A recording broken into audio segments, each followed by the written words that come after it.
My name is Blake Sanchez, and I would like to talk a little bit today about copyrights. Copyrights really, in the simplest form, serve as a security for an original author. And when I say author, legally that kind of covers all the different creative developers as far as musicians, artists, or book authors. Copyrights don't just serve a purpose for security, but they also can help with recognition so someone can get credit for their work. And then the obvious profit, so they can make money off the work. There's also some misconceptions about copyrights that I'd like to clear up. The biggest one being that it's not given until you register your copyright. This is actually false. See, copyrights are an intellectual property, meaning once you think up the idea in your head, that is your copyright. To give you an idea of some of the work that can be copyrighted, I came up with a short list of some of the categories. You've got architecture, art, sculptures, music, movies, plays, and dance. Owners of the original work are given these exclusive rights: the right to make copies, the right to perform it live, to display it to the public, make derivatives of the work, and then of course to distribute the work. Copyrights don't last forever. 70 years after the author dies, they expire and go to the public domain, where the public is free to use whatever they want and alter anything without any kind of persecution. It's good that copyrights don't last forever and that it gives us a chance to make things better. It inspires creativity and competition, and essentially will allow the country to improve.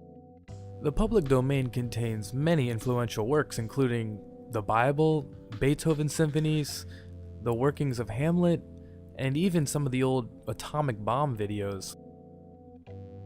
I'd like to talk about a couple examples of public domain works, and the first one is Beethoven and his Fifth Symphony.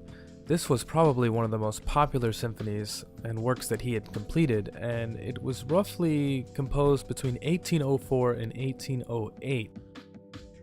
This work happens to be one of the most popular compositions of all time, and it's good that it's in the public domain, because now we can change and influence others with it. This melody you see here is the motif used in the Fifth Symphony, and probably known worldwide. It's been used in multiple genres since then, and obviously at no charge.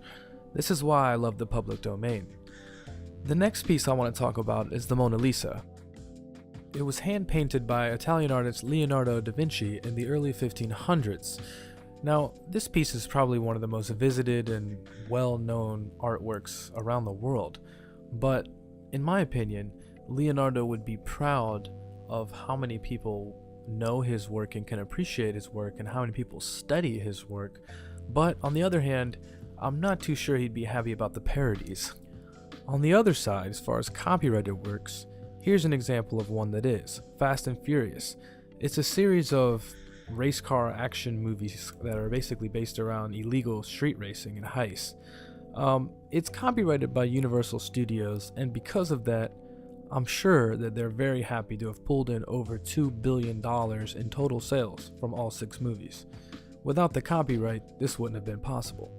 The last example I have is Lil Wayne's "A Milli," which came out on his 6th studio album, The Carter 3, back in 2008.